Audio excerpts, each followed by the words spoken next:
Hi, today we're going to discuss the async and await patterns. And before we do that, let's take a look at what actually asynchronous programming is. Asynchronous programming is a design pattern which allows the program to run computations without blocking the main thread. It is most commonly used when you have long-running operations such as input-output operations, file reading and writing, network requests, or database queries. Since any of these operations can take quite a long time, blocking the main thread can result in very poor user experience and inefficient use of resources. This is why we have asynchronous programming. Before we get to the code samples, let's take a look at the definitions of the async and await keywords. Async is used to specify that a method, lambda expression, or anonymous method is asynchronous. If you mark the method with the async modifier, you can use the await keyword inside that method. The await keyword is applied to a task in an asynchronous method to suspend the execution of the method until the awaited task completes. These tasks represent ongoing work, as I mentioned before. It can be input-output operation, network requests, database queries, and so on. The await operator doesn't block the thread that evaluates the async method.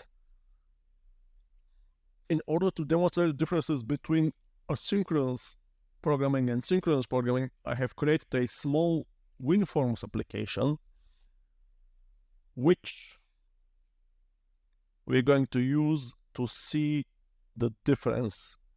I have created two methods, a long-running task method, which right now is synchronous, where we have thread sleep for 5,000 milliseconds.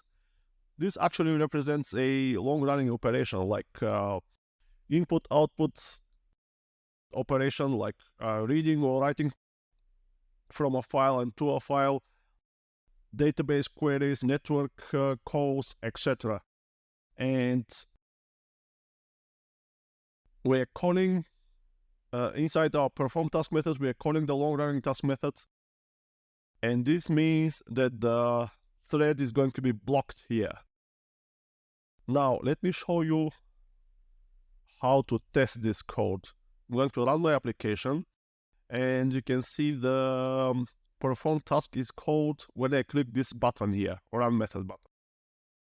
Now, remember that the method inside is waiting for 5 seconds.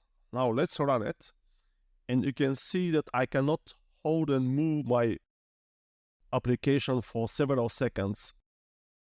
That means that this method here actually blocks the main thread. Now, let me increase it for... Okay, let me stop the application. Let me increase it for 15 seconds. We can make the thread sleep for 15 seconds. Okay, you can see now our WinForm is very responsive. I can move it around. I can do whatever I want. Now let me click the run method. If I try to move it around, it is frozen. Okay, you see, it is still frozen.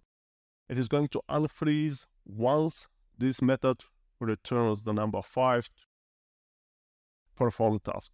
Okay, now it's already done.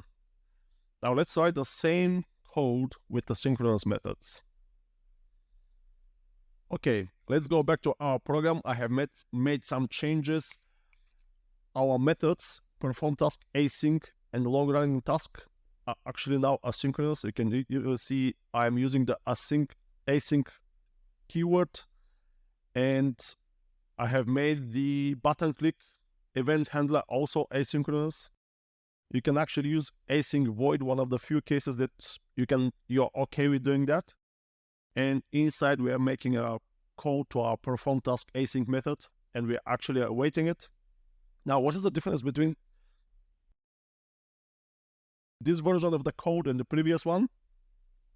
Well, this code here shouldn't block our main thread. That means that our user interface should remain responsive. I have made the task delay to wait for 10 seconds. Now let's try it and see if this is the case. Once I click the button, it's going to execute this method, wait for 10 seconds, and then it's going to pop up a message which says we are done. Now, if I click the run method, you can actually see that I can hold the entire form and move it around, which means the user interface is not frozen. Okay, and we are done. So unlike the synchronous version, the async version leaves our user interface responsive. I just want to mention that you don't have to always await a asynchronous method. Basically, you need to await that method in case you need the result. However, sometimes you don't have to await that method, and you can actually let the program continue its execution. Now let's take a look at our example. I have two methods here. One which is, okay, let me rename this. Database query get customer name async, which sleeps for 1 second and returns John, which is our customer name. And then I have another asynchronous method which is called log async, which I'm not going to await since I don't really care about the result.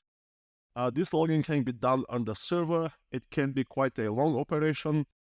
So we can actually fire and forget about that method, and we can continue with our main method execution. You can see right here, I don't have the await keyword in front of the method code. And here, where we need the result from this database query get customer name async method, we await the method, we get the result, and we print it. Now, if I run the program, you can see we awaited this method. We got our customer name John. Then we actually printed the main method is done. And only then this method here, the log async, has completed and printed. We have logged the customer name John.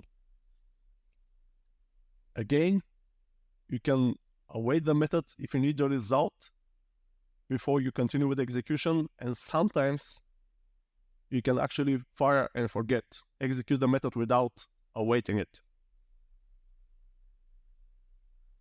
And just for completion, let's take a look at async lambda expression. Inside our main method, we have a lambda expression, which represents a function which takes no arguments, actually waits for 2 seconds, prints completed. We await this lambda expression, and then our code continues. It prints back in main, and then the program ends. Now, if you run the program, you see we waited 2 seconds, printed completed. This is where we await the lambda expression, and then the program prints back in main, and it's waiting to read the line.